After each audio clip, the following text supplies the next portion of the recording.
Amandeep Ajitpal Singh. Halo besti-besti, masih dengan Mistik, mimin manis dan cantik yang begitu mendebarkan. Masih bahas alur cerita film Mission Majnu Part 2. Tanpa berlama-lama, langsung kita cus.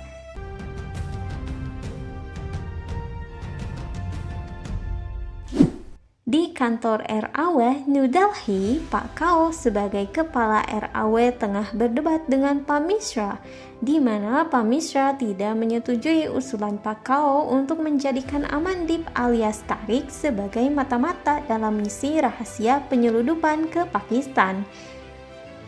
Mengingat sejarah ayah Tariq yang dahulu membocorkan rahasia India pada Pakistan, namun Pak Kao berpendapat lain. Ia mengatakan anggap saja ini sebagai penebusan dosa ayahnya.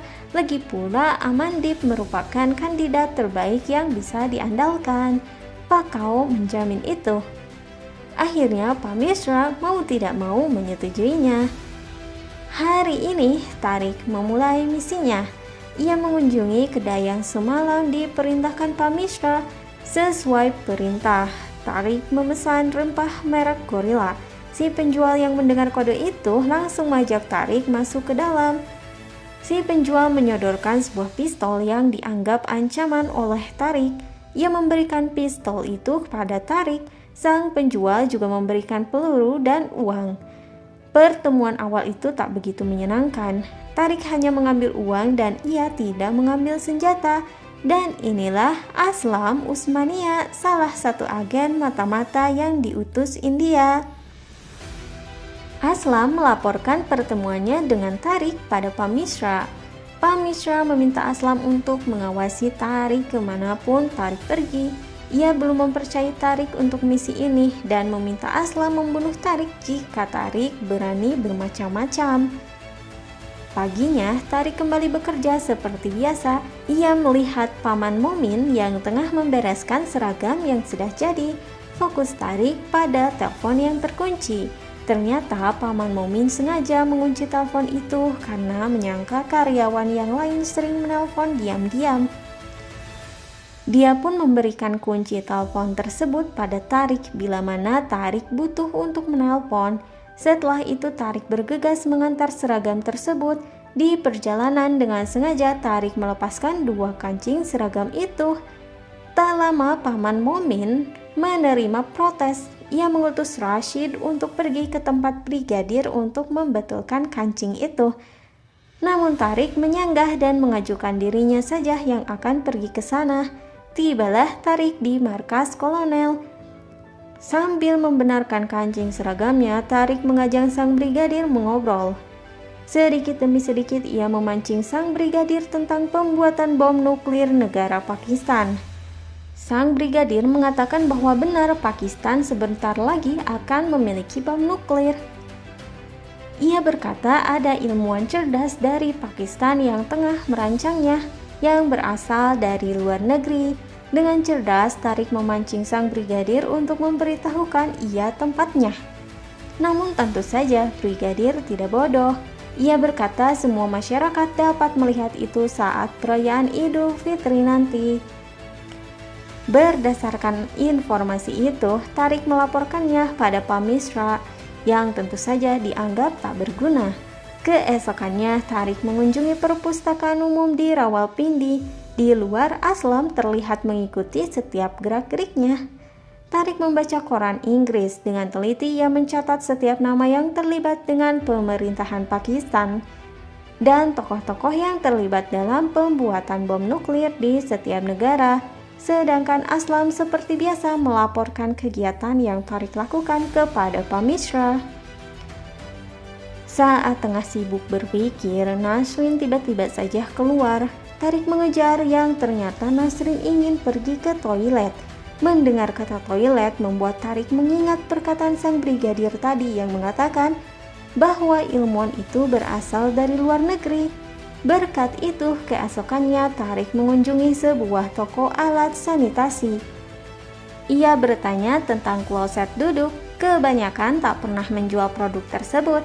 Namun ada salah satu tokoh yang berkata bahwa ia pernah membuat pesanan untuk anggota pemerintahan beberapa tahun lalu. Berkat informasi itu, Tariq meminta untuk dibuatkan juga.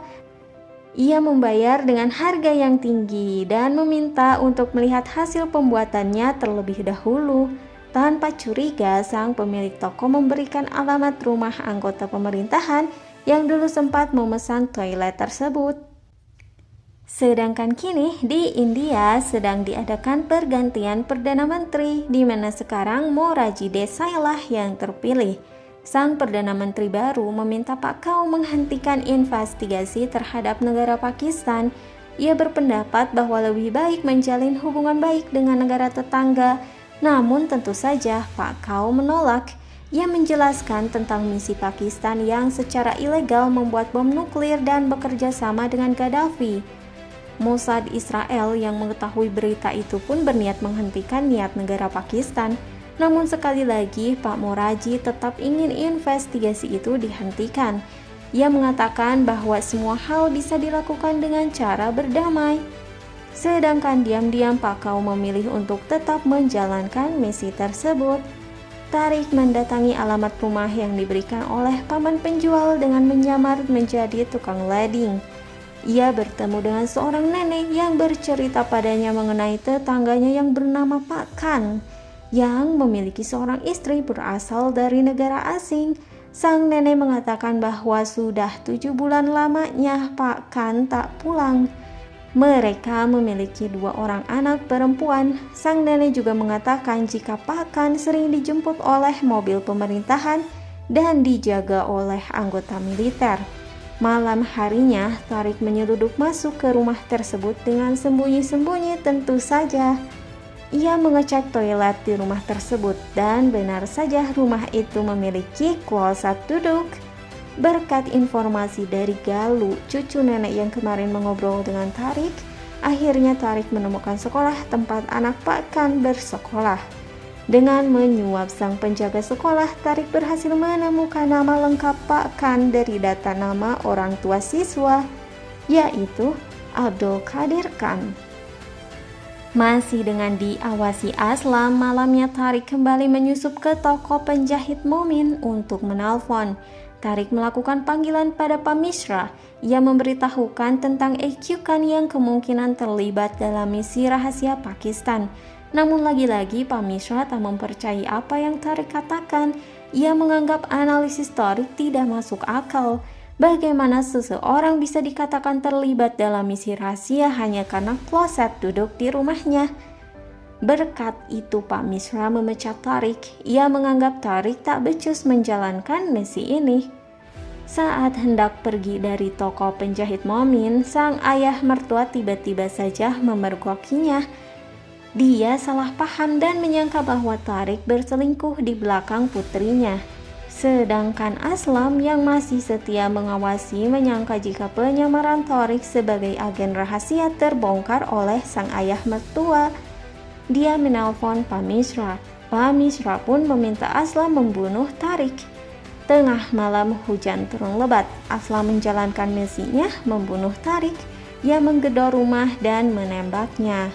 Sedangkan di kantor Perdana Menteri Islamabad, EQ Khan beserta sang Perdana Menteri tengah membahas terowongan bawah tanah untuk menyeludupkan komponen nuklir saat tiba-tiba sang jenderal bernama Zia ul Haq tiba-tiba saja menangkap sang Perdana Menteri atas tuduhan korupsi dan penggelapan dana. Dan dengan itu, kini Pakistan berada di bawah kekuasaan militer yang dipimpin oleh Zia ul Haq. Di kediaman Nasrin tengah dilakukan acara pemakaman yang ternyata untuk ayah Nasrin. Semalam ayah Nasrin lah yang ditembak oleh Aslam yang mengaku sebagai pencuri. Tengah malam Tariq pun bertemu dengan Aslam dan menyalahkan tindakan Aslam yang dianggap ceroboh. Namun tiba-tiba sang ulama datang menghampiri. Dialah Raman Singh, agen mata-mata senior yang sudah melakukan penyamaran selama 9 tahun. Dan kini mereka bertiga bekerja sama untuk mengekspos rahasia utama Pakistan.